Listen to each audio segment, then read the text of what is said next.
All right, guys, back on Southeastern 16 with Max Barr, and we are previewing some of the big games coming up on Saturday in SEC basketball. One of those is the Kentucky Wildcats hosting the Woo. revamped Louisville Cardinals. The rivalry, Max, it's back in Lexington, Kentucky at Rupp Arena. It'll take place 4:15 p.m. Central Time on ESPN on Saturday. Max, initial thoughts on the Cats and the Cardinals? ESPN, baby, prime time. They know with this one. Get it on the not ESPN2. Nope, the main one. They know. We do not have a line right now, but I've got it somewhere, give or take a point or two, at 10.5. Blake, at 10.5 for Kentucky. Could see it down at like 8. Could see it up at like 11. Who knows? Somewhere around there. We do not have a definitive Lamont Butler. Obviously, we've been trying to keep tabs on that as close as we can. Last update from Pope was we hope to get him back as soon as possible. So do we. Not sure exactly if he's going to be back, and if he is, Blake, I think it'd probably be wrong of us to assume you're getting a 100% Lamont Butler this quick. Well, and it goes back to the game against Colgate. We talked about that, and it was not the sharpest performance for Kentucky, especially in terms of the way the offense flowed and all that, as we said. If you don't have, Kirk Reese is out too, so no Butler, no Kriisa. I think that is, like we said, that is your sort of immediate concern if you're Kentucky. If you're trying to, let's say, carve out a path for how Louisville could win this game, pull off a big upset, and all that, like it would probably be all about, okay, Louisville forces turnovers. They're pretty good at that. The style they play is up tempo. They force turnovers. They're better defensively than they are offensively, according to the numbers. So it's kind of starts there for me, Max, in terms of how you look at this game. And, it's also, you brought up, the shooting numbers for Kentucky. They're still a top 100 team, and they're shooting 35.5%. And we talked about how excited Mark Pope was about getting back over that 30 attempt number, which they had kind of been hovering around that, but they got back to it. 31 attempts against Colgate. They made 10 of those, but still, the percentages are not there. You pointed out, outside of Kobe Brea, the percentages could be a little bit concerning at times, but I still think, and look, like I said, we preview these games for a reason. Kentucky should be a double-digit favorite, perhaps, but if you're trying to figure out to go the pessimist angle first, right? Those are probably the things that you look at and say, all right, if this is not a game where Kentucky wins by double digits, it probably looks something like that. Right. Yeah. Thankfully, though, for the Cats, you're never thankfully wishing on injuries, but just in the sense of they're also going to be playing a team that's shorthanded, right? Without the main man, Keshawn Pryor, you also got guys like Corin Johnson and Traore that are also out for Louisville. So you have two potentially shorthanded teams, but also you've got two of the oldest teams. I believe they are both top 10 in the nation in college experience. So you're going to have two old teams, Blake, but also two teams offensively that like to absolutely chuck it. Louisville is sixth in a 3-point rate. There's sixth most 3-point attempts in the nation. So, hey, there's been all this talk this offseason, or not this offseason, but the first month of the season here about the NBA ratings being way down because everyone's just chucking threes and not playing defense. Hey, these ratings aren't going to be down, and you're going to see a whole lot of threes. Yes, can confirm that because, as you said, Louisville averaging 31.8 3-point attempts per game, 7th nationally. It's just ridiculous. Actually, it's interesting. There are a couple of SEC teams that are going to be playing opponents that chuck the three up this weekend. We'll talk about another one of those games in a little bit. You can find on the channel.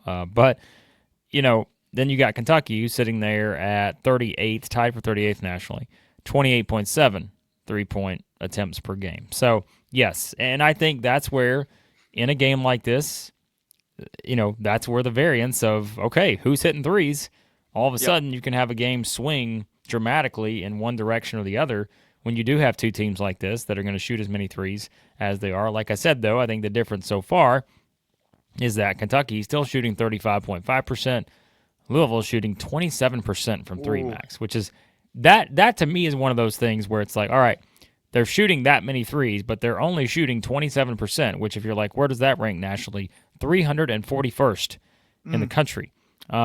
So again, volume over efficiency here is clearly, kind of the way it's playing out. So yeah, I mean that's something else that stands out, when you talk about the matchup. But again, too, the experience. Louisville's got, I think, obviously a team that does have some experience. Their size takes a little hit not having prior, and that's where I'm curious to see what this game looks like in terms of Max. You always, and I'm going to ask you this now, like you always say, this is a this guy game.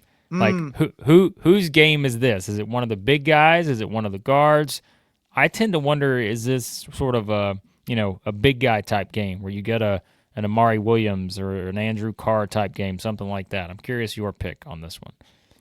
I was leaning into the big guy role because if you don't have Butler, I think you got to put Otega Owe on Chucky Hepburn.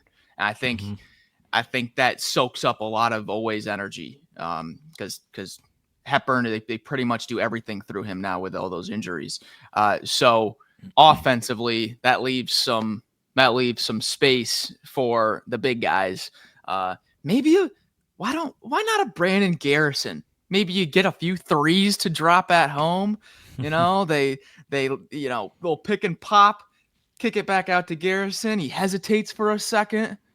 Boom. If that happens, I'm coming back to this. You were just gonna say something, or you look like you were gonna say something. Well, and that it's an interesting thought because I was looking at Louisville's scoring distribution, right? Yes. Like their top four scorers are all, right now they're all around double figures. Like Hadley's at 9.8, but their top scorers are all guards. Like, yep. And then you kind of have the James Scott who's at 7 points per game, 6 rebounds. Then you've got Waterman 6.2 points, 4.1 rebounds. So, right, I mean, you look at it from that standpoint, you're thinking, okay, seems like obviously Louisville is a guard-driven team based on the way they play, but is this that opportunity, like you said, for a big game out of one of the big guys in the front?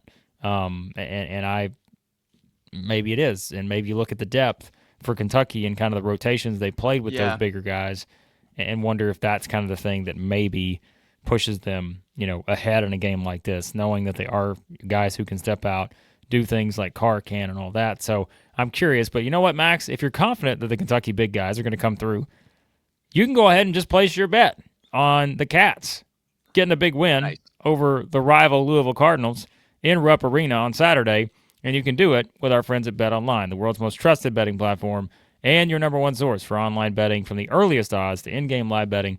BetOnline provides you with all the action and the ability to watch the games as they happen. Largest selection of odds from everything from football, the NBA, college basketball, NHL, UFC, you name it. It's there. Head to BetOnline today. Don't forget, use that promo code BELIEVE, BLEAV, for your welcome bonus on your first deposit. BetOnline. The game starts here. All right, Max, any other game notes here before we make picks? Yes. So we just did our little Kentucky first 5 weeks of the season recap with Brandon Ramsey. Good stuff. If you haven't seen that, go check it out on the channel. But he said one line I thought it was funny. He goes, I would love if teams, shoot 26.3% from three against us all season. I would love it, but I don't know if that's going to happen. And this just screams to me a game where we sit here in the preview, Blake, and we say, Louisville, it ranks 341st nationally in three-point percentage. They shoot a ton of them, and they don't make them. And then we hype up Kentucky's three-point defense. They're top 10 in the nation. No one's shooting threes on them. That just screams to me, Louisville's going to be making some shots here, of course. Of course. Just has it written all over it. But that's just me just having some fun with it. The numbers, suggest this could probably play into favor of Kentucky's perimeter defense. Yeah, again, if you have to go on what you've seen to this point, and the numbers tell you that this is one of those matchups where if it's somewhat close, maybe not exactly what it is, right? Maybe Louisville doesn't shoot 27% and be 341.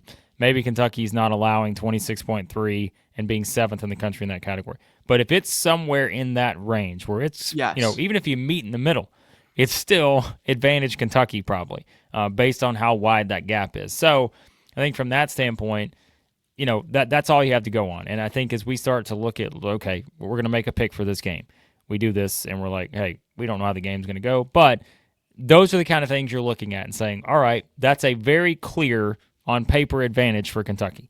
And the one thing I will say about Louisville is that they are battle tested. Look at who they've played. They are 6-4. Yes, that 4 is going to stand out for some people, but look at their schedule. They've played Tennessee, Indiana, West Virginia, Oklahoma, Ole Miss, Duke. That's pretty brutal. 10 games into the season, right? Most years that may be the best non-conference schedule in the country. But I think it's ranked. It's around top 15, top 20, and if you look at some of the different metrics, so they played a tough schedule, and I think that is probably what Pat Kelsey wanted coming into a game like this, knowing, hey, this could be a big opportunity. Your first time coaching, in Rupp as the head coach of Louisville, he's going to be relishing this opportunity. But, Mark Pope, first time coaching in this series too, he knows the importance of what this means. This is not going to be probably your Kentucky-Louisville games you've seen in recent years with Louisville being down. They're just a much better team. But, Max, I'll let you make your pick first, and then I'll give you mine. Yeah, so as battle-tested as Louisville is, you were right on with that top 20 strength of schedule. Right on, actually, 20th. So the other thing, though, is they've played 7 games at home, 3 in the Bahamas. That's it. It's either been home or that Bahamas trip. Yep. Not like not a semi away, nothing like that. This is their first game, either not at home or in the Bahamas. So hostile territory here for the first time. That always plays a factor in college basketball, no matter who it is. I mean, we see it time and time again in the beginning of conference play when you start playing those first few road games. It's a factor. And with how this crowd is going to be, if this spread, I have it set at 10, I wouldn't be surprised if it pushes out into the teens, just because of, usually you'd have a home crowd, maybe 3 points on the spread, 2.5, 3 points. I wouldn't be surprised if the crowd bumps this spread out even more. I got the Cats. What do you think it is if Butler doesn't play? If Butler doesn't play, well, I bet it opens up right around 10. If it comes out that Butler doesn't play, maybe it drops down a point. I don't think it. If this is anything under 8.5, I'm very surprised.